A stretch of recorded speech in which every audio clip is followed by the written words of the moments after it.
Welcome to Two Roads Crossing, a podcast production of the Christian Veterinary Mission. Do you wonder how your faith fits together with your profession? Well, join us as we explore how to live well at the intersection of two roads crossing.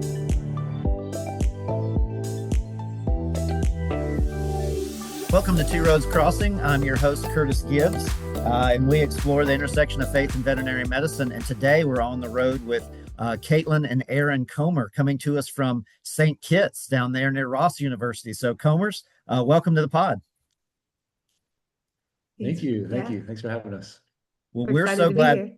We're so glad to have you. And it was, it's been my honor for a couple of years to be able to work alongside you guys down there with the students at Ross, and just kind of as a region rep for those students. But I want to highlight y'all's story today. So, you guys, tell us just a little bit about your journey that led you to serving at St. Kitts. Yeah, I mean, we eventually moved down to St. Kitts in 2016, but really the story starts probably about 3 or 4 years prior to that, where I was reading a book called Crazy Love by Francis Chan, It's a good which one. is a very good book. I would encourage anyone to read. But I read that book, and then after that book, I just felt the Lord calling me to be in missions. I didn't really know what that looked like or what that meant. And I was a little bit scared to tell Katelyn that, hey, I want to be a missionary, and I didn't know what her thoughts on that. She had a career that was going on, and I was working at a church, and so I got the courage to tell her, like, hey, I think the Lord is calling me or us to be a missionaries, and Katelyn looked at me and said, I know God has already told me. And so she was just waiting on you, brother. She didn't want to tell me either. She could tell you her part in that, but yeah, go ahead. I was just, when I felt like God put that on my heart, that's what he had really called us to do and made Aaron to do. I was like, no, thank you. Like, that sounds really hard, and I'm not sure that that's the life that I want. And God didn't make me wait long. It was the next day when Aaron came to talk to me. So it was good. It was confirmed for sure that that's what he was wanting from us. Really confirmed. I mean, y'all had to be like, wow, we're on the same page. But then it was probably like, wow, now what? Yeah, that's exactly how it was. It was like, well, now what? We didn't, at that point, I didn't even know what St. Kitts was. Like, I had no idea. And so I was just praying and asking God, and some other opportunities came up that just I thought was going to be it, and God closed the door on them, and it obviously wasn't it. And so I just kept kind of seeking the Lord and trying to figure out what that meant and what it looked like. And we had actually a couple that was in our Bible study in Knoxville, Tennessee, who eventually the wife came to Ross to go to the veterinary school, and started going to Caribbean Christian Fellowship, which is the church that Kayla and I serve in now. And the pastor was a missionary from Indiana, and they were a married couple and had kids that were our kids' age, and they knew that we had been praying about being in the mission field and all that, and basically messaged us and said, hey, there's this awesome couple who lives in St. Kitts as missionaries, and they're about y'all's age, and y'all are very similar. You reach out to them and see what it's like to be in the mission field. And so we kind of stalked them a little bit, looked at their blogs and read everything that we could about them, and then finally reached out to them, and they were generous enough to invite us to come down, just Katelyn and I, and kind of scope out what St. Kitts was about and what mission life for them was like. And they invited us to come down pretty much the next year, I think, right, to a thing called the Festival of Life, which was basically like they do like a festival at the end of the week that was like kind of like a carnival type deal. And then we do mission projects during the week, inviting people, and then we come to at the end of the week to put on this whole Festival of Life. And it was really there where we got to bring a team down where we really saw a need for a recovery. I have a recovery background. I was an addict and a drug dealer in the past of my life, and really we saw drugs and alcohol very prevalent, and we even had a group that went to the prison, and they witnessed that a man in there was able to quote a psalm word for word, not even looking at the Bible, but then at the end of that time he was crying because he knew that if he got out, there would be nothing for him, and that he would just end up going back to the same thing he always did and getting in trouble. And so, we came back to the States after that, and Katelyn and I started talking about, what do you think about Celebrate Recovery? Because our church back home had Celebrate Recovery, and I was really thinking that God could use Celebrate Recovery here on the island, because at that point we didn't hear of anything. They didn't have any kind of recovery programs, no AAs, no NAs, and really nothing. And Katelyn and I were really praying about that. And then I don't even know how long it was after this. Days after this. And so the Festival of Life, there was a whole bunch of different groups coming from the States to this to put it on this. So we had people from Indiana, from Tennessee, just really all over California, all over the United States. And so another group from Indiana talked to Brandon and was like, hey, Brandon was the pastor of the church. Brandon's the pastor of the church at the time, and messaged him and basically said, St. Kitts needs Celebrate Recovery. And then Brandon and Wendy reached out to us and say, hey, have y'all ever heard of Celebrate Recovery? And Kayla and I were like, yeah. We were actually just talking about that, And so that was also some confirmation from God, saying, hey, this is what I want you to do. This is where I want you to do it. And God just opened up doors for St. Kitts. And I mean, so much so that some things were just miraculously done. Like, for example, we wanted to be like 80% support raised before we even thought about buying tickets here. And we had a relative of Katelyn, like reach out to her and say, hey, I found these tickets to St. Kitts for $100. One way, $100 tickets. And we were like, what in the world? And so unbelievable. And so you can't get a rental car for that. Yeah. Right. It's amazing. But Katelyn and I were like, okay, what are the dates? We weren't completely where we wanted to be financially to be able to do that. And we told each other, all right, we're going to go our separate ways. We're going to pray about it. And if we come back with the same, because we had a number of days that we could go, if we come back with the same date, then we know that that's confirmation. And we did. We came back with the same date, November 26th. And so we bought the tickets, and then we weren't fully supported at that point, and kept believing God, and bought the tickets, and then came down. We moved down here November 26th, and 2018. So, and then we lived here for a while, kind of getting used to living on the island, and then had opportunities to start Celebrate Recovery, actually first in the prison, and then the juvenile detention center, and then we started doing one at a local church, and then moved that over to Caribbean Christian Fellowship, where we have our service on Sunday. We have it on Tuesday nights. And so that's kind of our story of what got us here in St. Kitts. But man, God's really been doing a lot since then. Of course, since then, in 2019, I think it was, Pastor Brandon got called back to Indiana to start doing other things that God called him to do there. And through, just a long story short, I felt God calling me to do something more. Like, I started getting comfortable with Celebrate Recovery and all these things, and so feet under God you, was like, part of the community. Yeah. Mm-hmm. So God's called me to be the pastor. So I told Brandon about it, and the leadership at the time like give us the okay, and prayed over us and ordained me to be the pastor. And Wow. And then COVID hit. The next week. The next week, basically. Oh no! Like, you've worked for this moment. Where's my congregation? The first Sunday as senior pastor was online, which was a God thing. Yeah. It really was, because I went to school for video production.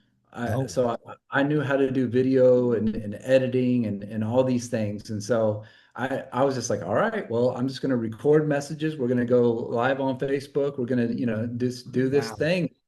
And it was it was this process of doing online, trying to create this community that was solely online because we couldn't go anywhere. We're in St. Kitts. It wasn't, I don't know if it was like this in the States, but in St. Kitts, we couldn't even leave our houses without It police was permission. tighter there. Yeah, it was tight. I remember that down Oh there. yeah. So and then on top of that, once we started being able to go back to having a service, they had all these regulations. Like we couldn't Mhm. have the air conditioning on. We had to do 6 feet apart. We had to wear a mask. We had to do contact tracing. So we had to put everyone's name down who entered into the church and put hand sanitizer on their hands and all these things. And on top of that, the Ross decided that their students didn't have to come to the campus. They can go online. And that really was, we had people, students coming to the island who have never been to the island already in their third semester. And we mentioned Chris earlier, which is a former student that went to Ross. He was one of those students that he hadn't touched anywhere in St. Kitts until his third semester.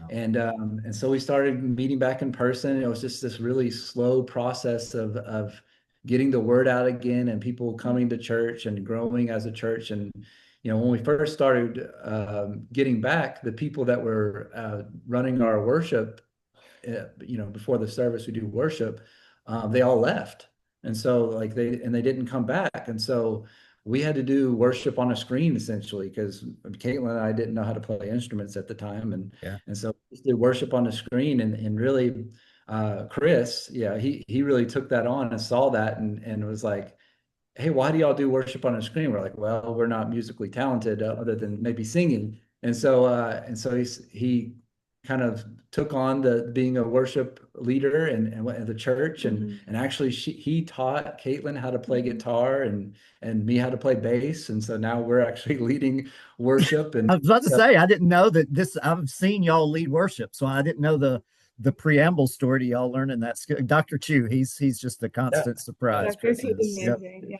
that's him, man. He was president of the club, our worship pastor, essentially, right? And in vet school for all that whole time. And when he left, he kindly said, please don't ever let anyone do that much again. That's so We're good. like, okay, good plan.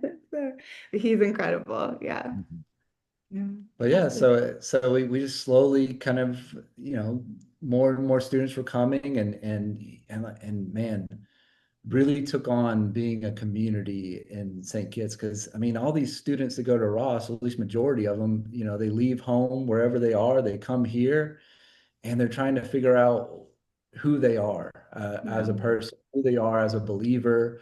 A lot of times it's this is I believe this because my family always believed this, and I go to church because I always went to church with my family, and really coming to St. Kitts, they decide for themselves to start coming to church, and we're seeing the community of the students at Ross really Mhm.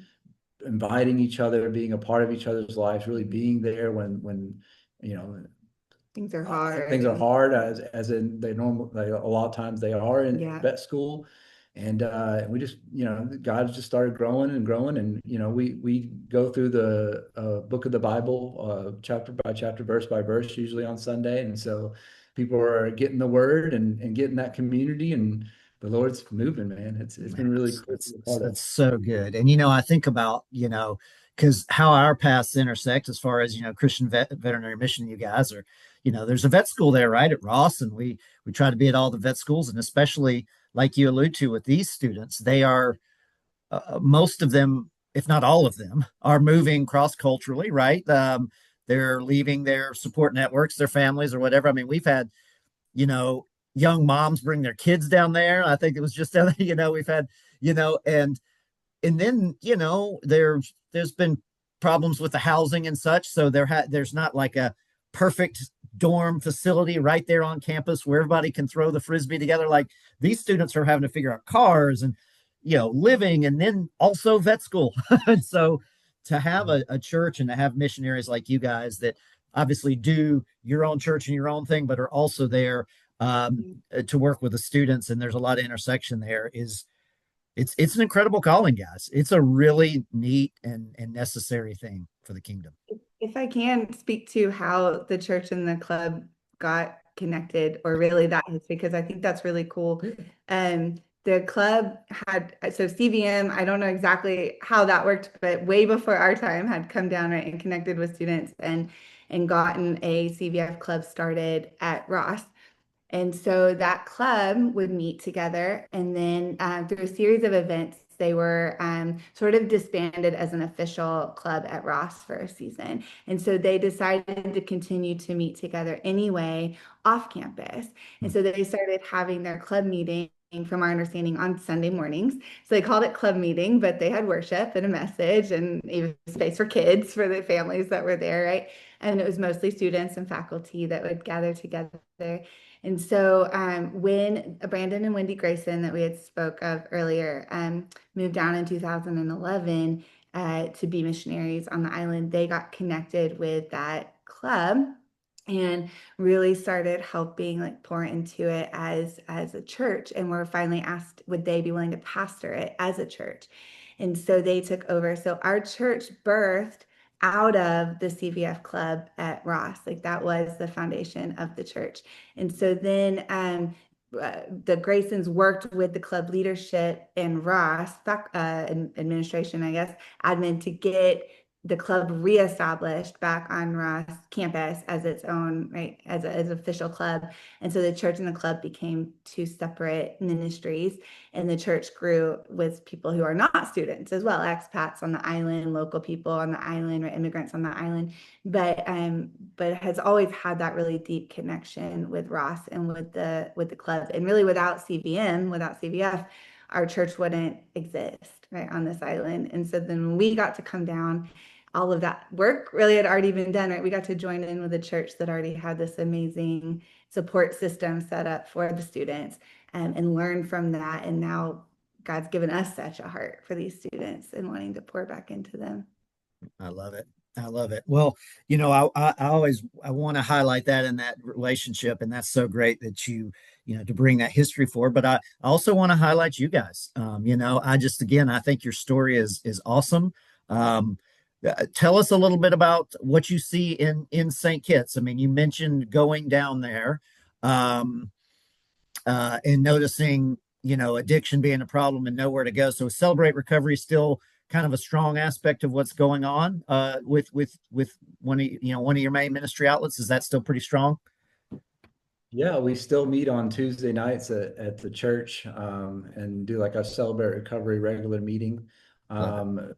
Just recently, we had a mission team come down from Knoxville, Tennessee, and we got to go into the prison and play some basketball with them, and really kind of evangelize there. And I'm hoping to start doing Celebrate Recovery eventually in there. And actually, we just found out today, I guess, that the juvenile detention center got shut down because of a mold or something.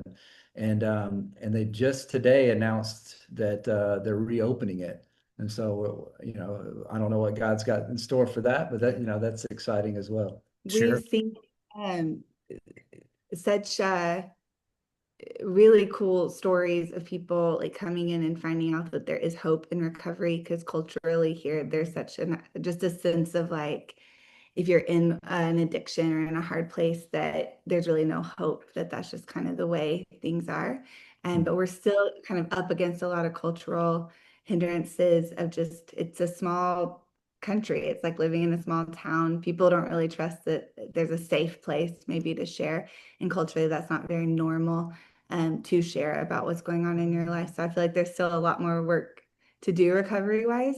But one of the cool things we've seen in that is there's a lot of students who come down who also are in need of recovery in different ways. We love CR because it's not just drugs and alcohol. It's any hurt, habit, or hang up, right, is their tagline. And we've seen a really special merging of worlds with students and local people at Celebrate Recovery, when we can kind of all come around the same, like, hey, I need help. Like, I'm not okay by myself.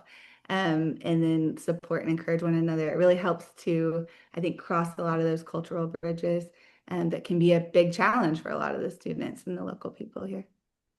No, that's so good. And I really appreciate having seen y'all speak a number of times. Like the hurts, habits, and hang up tagline is key, because people think, oh, well, I don't have a problem with drugs. That's not for me. And, like Nancy Kay, who's helping to region rep for Ross, is from CVM. She has just completed a program. I think it's the second year, called Regeneration. And it's kind of that way too. It's sort of a 12-step, but it's for similar hurts, habit, like anything you have going on to help take you into a deeper relationship with God. And I think whenever we put ourselves in any kind of intentional growth or discipleship, even if it's uncomfortable, where we have to share and be vulnerable, we're always going to come out the other side better. You know what I mean? So, yeah. For sure. And I think what makes Celebrate Recovery, I think, unique is when it comes to like secular recovery is that it's Christ-based. It's literally, we do 8 principles, and it's based on the Beatitudes that Jesus taught on the Sermon on the Mount. And so, when I talk about Celebrate Recovery, I think it's for anybody and everybody. Anybody can come to Celebrate Recovery and find freedom, find healing, because Jesus didn't give that Sermon on the Mount and all right, all you addicts, come over here, and let me tell you these Beatitudes. Let me tell you this sermon, this speech or whatever. No, it was for anybody and everybody who would listen and take it to heart. And Jesus knew that if people would listen to him and take those things to heart, that they would find freedom, that they would be healed from their hurts, habits, and hangups, like we just said. And that's what makes Celebrate Recovery so unique and actually very successful, because it's all Christ-based, and we can find freedom in Christ through anything. We call it a large umbrella ministry, because anything, you can get through anything with Christ's help. Amen. Yeah, if you are anybody listening or watching this out there within the sound of this voice, if God is nudging you towards something like that, do it. And again, it's for anybody. And it's been interesting, because the previous podcast out there was with someone who just did regen. And so I'm just sensing who knows what the Lord is trying to communicate to some people that are here and a part of that. Well, highlighting y'all's work with students, highlighting Celebrate Recovery, just highlighting your journey. One last time, I'd like to ask you now, just as individuals, what advice, like, you guys are parents as well, and awesome parents. You got 2 kids. You took them to the field. I'm imagining there was discussions with their grandparents of, hey, we're going to do this. Unpack that personal side for us. How did you guys go through choosing to take your kids to the field? Because we have a lot of people that we send as long-term missionaries, and they have to go through those similar questions and concerns, or how did you guys work through that type of stuff to go to the field? So I think it's really funny. We were both raised in Christian homes that valued missions and in churches that valued missions. So when we first told our parents that we felt like God was calling us to missions, we thought they would be really excited. Like, we thought they'd be like all in with us. Like, this is so cool. And they were devastated. Like, and it was not because of us. It was purely because of our kids. At the time, we were the only kids. We had the only grandchildren. Who had grandchildren. The now only there's ones. more, but we were the only ones who had children at the time. That's true. And so we were taking away the only grandkids. The only grandkids, yeah. I mean, you had to feel that personally, even though you had confirmation from God. I don't want to minimize the real human life. Like, that's tough, right? Yeah, I think that when they were little, we had to come to terms with that God doesn't call individual, like he can call an individual, right? But if you're in a family, he doesn't just call one person or just the parents. He's called the whole family. And so if he's called me and Aaron to be in St. Kitts, he's called our kids to be in St. Kitts. Wow. And so the best plan for their life is for them to be where God has our family, not to stay where we think it's comfortable or easier for them. And they have given up a lot of things and made a lot of sacrifices, not of their own choice. And so I think that has been probably one of the hardest parts from when they were little, and losing that like time with aunts and uncles and grandparents as they have grown, right? Long distance relationships with cousins that have come along, and the loss of friendship and what they found to be normal there. And as they've gotten older, right, they can't drive until they're 18. They don't have work permits. They can't get jobs. They Right, we have a really different school system here. So we homeschool them so they can be prepared to go back into the US for college, university. But most expat kids leave during high school. So loss of a lot of friendships. And just the nature of living somewhere internationally, you meet a lot of other international people, and they usually don't stay long term. So lots of goodbyes, and lots of getting attached to the students as surrogate aunts and uncles, and saying lots of goodbyes, right? But the flip side is we've gotten to raise our kids in a country where things move too slow to be busy. And so when I talk to friends back home who are running here and there, like, we haven't had that life for the last decade. We do maybe like one thing in a day, outside of school or church. Sure. And their life has been slow. They've lived a lot of their life outdoors with the ocean and the mountains and the good weather, most of the year. And they've known friends from all over the world, which I think is such an incredible blessing, because even though it's a tiny island, there's not only Ross, there's 2 medical schools on the island, and then a strong tourism sector as well, right? So people who come to work in the hotels, and they've had friends from Russia and Cuba and China and Zimbabwe and Finland and in the UK and Canada and other islands, India. Yeah, like, I know I'm forgetting places, but literally all over, that they just would not have had that same opportunity in our hometown, and to have that kind of worldwide perspective, and which has been really amazing. So there's definitely a lot of sacrifices that they have made, and I don't think things that we didn't even expect when we first left. They were 4 and 7 when we moved here. Like, you're not thinking about like, oh, my 16-year-old won't be able to get their license when they're 4 years old. Yeah, let's move in first. Yeah, you weren't thinking that far yet. Wow. But it's also brought a lot of blessings as well. Yeah, no, that's incredible. And now you guys are up on a decade having served down there. Does that feel right? Does it feel like we feel like we've been here forever? Or does it feel like, no, it's just yesterday? Well, I just feel like the way God's been having us do things and moving into different ministries, doing different things, it just feels like we're where we're supposed to be. This is where God has called us to be, and it's I'm very thankful that God is using us the way He's using us here with Celebrate Recovery and with the students, and I just I don't know, I guess. Yeah. I think sometimes it feels like, oh, this is just normal life, like we've always lived here. Yeah. But other times it feels like, I can't believe it'll be 10 years in November. Like, that's a really long amount of time for sure. But I think part of that is that I was talking to somebody about it, and I was like, I don't know, like, our life's not that exciting. It's pretty normal. And they were like, this is not normal. This is not, like, your electricity goes out and you lose water and the internet in and out, and you have centipedes in your house or whatever. Just, or the amount of different accents and cultures and things we come across throughout the day, or the way we've learned to talk to people. It just feels normal now. So that is a cool thing about being somewhere for an extended amount of time, is you can really get acclimated and put down roots in new places that you didn't expect to. And it's pretty cool to see God do that. Well, there's been a long legacy too. I mean, that predates even the 3 of us having been down there. Y'all been there 10. I did it for a number of years, and I think it's been 15, 16, 17 years. CVM's been coming down, working with the students down there. And, just this coming week, by the time this podcast is published, it will already have happened. We're doing another Real Life, Real Impact, which we just love doing.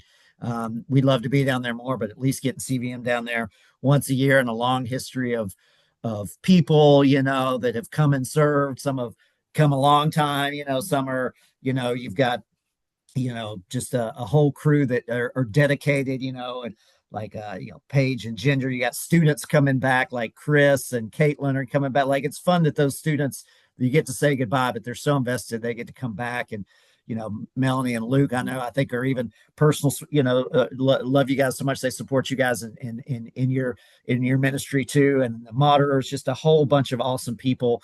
And we just thank you guys for being there. tell people where they can follow you guys. They can find you and learn more about your ongoing mission down there. You can follow us on Instagram or Facebook. It's Comer Mission Journey. And so I usually post mostly on Instagram, but I think it pushes through to Facebook if you follow us on there. And we also have a group on Facebook where we'll post prayer requests occasionally, bigger updates, different needs and things that we might have get posted there. So if you want to join the group on Facebook, on Facebook, if you search Comer Mission Journey, there'll be a page and there'll be a group. So if you join the group, you'll get a little bit more deeper peek, I guess, into what's going on sometimes. But yeah, we'd love to have people follow us. Yeah, follow, support, pray, give, like all the things. You guys are doing awesome work down there. And we just thank you. We thank you for sharing your story today and highlighting a little bit about our CVM relationship with you guys, but just talking about you guys in faith and all that you're doing. It's encouraging all of us. So, thank you for just being good and faithful servants going on almost 10 years down in St. Kitts.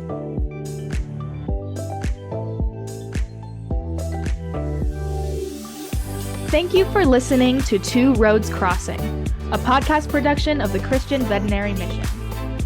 If you are blessed by this content, like and subscribe so that you are alerted when new content is released. If you would like more information about CVM, or if you have questions, comments, or topical suggestions, you can find us online at www.cvm.org. Or you can contact us by emailing podcast@cvm.org. God has a plan for the nations, and that plan includes you. We pray that CVM has encouraged you to live out your calling with confidence and competence.